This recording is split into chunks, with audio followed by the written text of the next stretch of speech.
আসসালামু আলাইকুম। আজকে আলোচনা করব এনডাব্লিউপিজিসিএল 2024-এ আসা ট্রান্সফরমারের এই ম্যাথটা নিয়ে।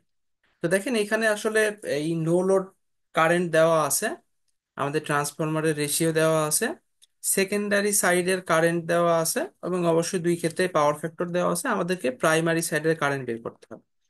তো এই ক্ষেত্রে আমি একটা সিম্পল জিনিস বলি, যে এটা অনেক সময় এইসব টাইপের ম্যাথ করতে করতে মাথার ভিতরে একটা পয়েন্ট সেট হয়ে যায়, যেটা অন্য ম্যাথ করার ক্ষেত্রে আসলে ভুল হয়ে যায়। এই জন্য আমাদের কয়েকটা কনসেপ্ট একটু ঠিকঠাক রাখতে হবে, যাতে অন্য ম্যাথ আসলে এই ভুলগুলো হওয়ার চান্স না থাকে।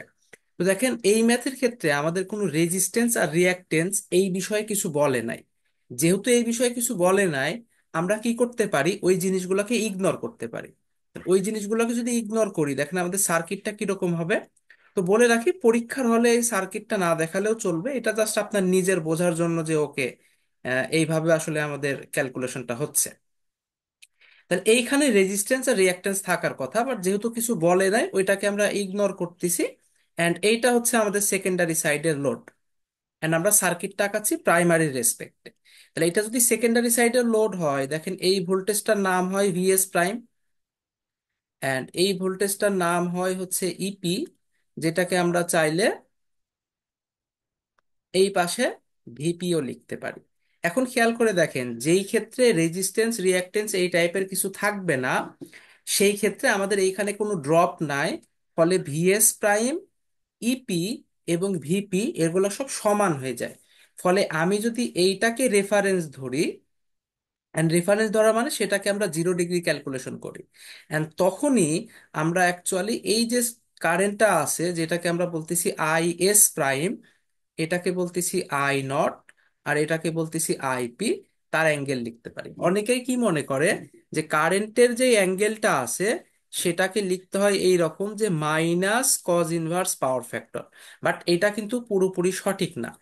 এইটা তখনই লেখা যাবে যখন ভোল্টেজের অ্যাঙ্গেল 0। আমরা যদি অ্যাকচুয়াল সূত্রের কথা বলি, তাহলে কারেন্টের অ্যাঙ্গেল সমান হচ্ছে ভোল্টেজের angle minus cos inverse power factor. দেখেন, এই প্রথম লাইনটা তখনই লেখা সম্ভব যখন ভোল্টেজের অ্যাঙ্গেল 0 ডিগ্রি। এখন ভোল্টেজের অ্যাঙ্গেল যদি 0 ডিগ্রি না হয়, তাহলে কিন্তু কারেন্টের অ্যাঙ্গেলকে minus cos inverse power factor আকারে লেখা যায় না। যেমন অনেক ম্যাথ কিন্তু পরবর্তীতে আসে, যেইগুলাতে সেকেন্ডারি ভোল্টেজটাই নির্ণয় করতে হবে, অর্থাৎ এইটা আমাদের জানা নাই, প্রাইমারি সাইডের ভোল্টেজ দেওয়া আছে। তখন যদি আপনি কেভিএল অ্যাপ্লাই করেন এবং কারেন্টের অ্যাঙ্গেল এরকম minus cos inverse power factor নেন, তাহলে কিন্তু ম্যাথটা ভুল হয়ে যাবে। তো এই টাইপের ম্যাথগুলা করতে করতে সবার মাথার ভিতরে সেট হয়ে যায় যে কারেন্টের angle minus cos inverse power factor, যেটা পুরোপুরি সঠিক না। এটার জন্য আমি এখানে একটু বলে দিলাম, যাতে অন্য ম্যাথে ভুল না হয়। এই ম্যাথে ভুল হবে না, কারণ দেখেন এই ম্যাথে সবাই সমান, ভিএস প্রাইমও যা, ইপিও যা, ভিপিও তাই। তার মানে এখানে সবগুলাকে আমরা সমান ধরে নিচ্ছি, কারণ আমাদের কোনো রেজিস্ট্যান্স রিঅ্যাকট্যান্স দেওয়া নাই। তো অন্য ম্যাথে কিন্তু এরকম হয় না, এখানে কিন্তু রেজিস্ট্যান্স রিঅ্যাকট্যান্স থাকে। ফলে আপনি কিন্তু এই যে এইভাবে আর ইউজ করতে পারবেন না। তো ওই ম্যাথের ক্ষেত্রে এগুলা খেয়াল রাখবেন। এবং সেকেন্ডারি সাইডের ভোল্টেজটা কিভাবে নির্ণয় করতে হয়, ওই যে ফেজরের সূত্র দিয়ে, সেটা কিন্তু অন্যান্য অনেক ভিডিওতে আমি দেখাইছি, সেগুলো আপনারা চাইলে দেখে নিতে পারেন।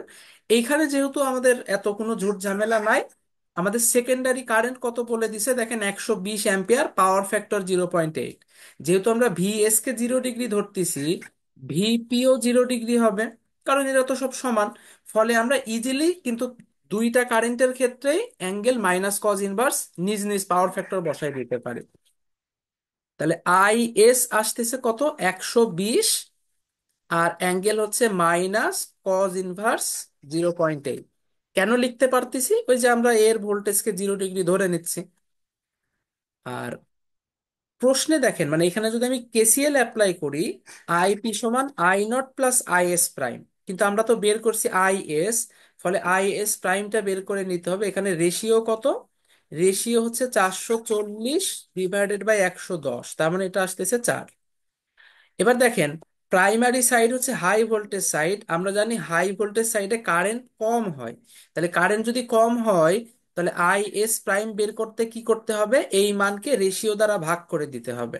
তাহলে 120/4 যদি করি, তাহলে হয় 30, অ্যাঙ্গেল এইটাই থাকবে, অর্থাৎ কজ ইনভার্স 0.8। আই নট কত, আই নট প্রশ্নে দেখেন বলে দিছে 5 ampere at 0.2 power factor lagging. তাহলে এটা আসতেছে 5 মাইনাস কজ ইনভার্স 0.2। তাহলে প্রাইমারি সাইডের কারেন্ট কত লিখতে পারবো? আইপি সমান I S prime plus I naught, যেখানে আই এস প্রাইম হচ্ছে 30 মাইনাস কজ ইনভার্স 0.8, আর আই নট কত হচ্ছে 5 মাইনাস কজ ইনভার্স 0.2। তাহলে এই হচ্ছে আমাদের, এই যে এখান থেকে আমরা এটা পেলাম আর এখান থেকে এটা পেলাম। তাহলে এখন এই দুইটাকে যদি আমরা যোগ করে দিই, তাহলেই কিন্তু প্রাইমারি সাইডের কারেন্ট বের হয়ে যাবে ইজিলি। তাহলে আমরা ক্যালকুলেটরে তুলে ফেলি, 30 অ্যাঙ্গেল মাইনাস কজ ইনভার্স 0.8, এর সাথে যোগ করে দেব 5 অ্যাঙ্গেল মাইনাস কজ ইনভার্স 0.2। তাহলে এইটা সমান করলে আসতেছে কত? 33.902 মাইনাস 42.5।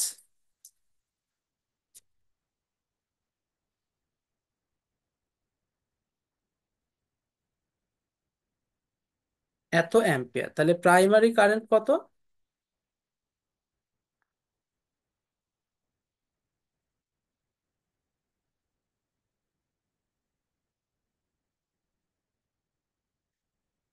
এত অ্যাম্পিয়ার, এইটাই হচ্ছে আমাদের অ্যান্সার। তাহলে এই হচ্ছে মোটামুটি এই ম্যাথটার সমাধান।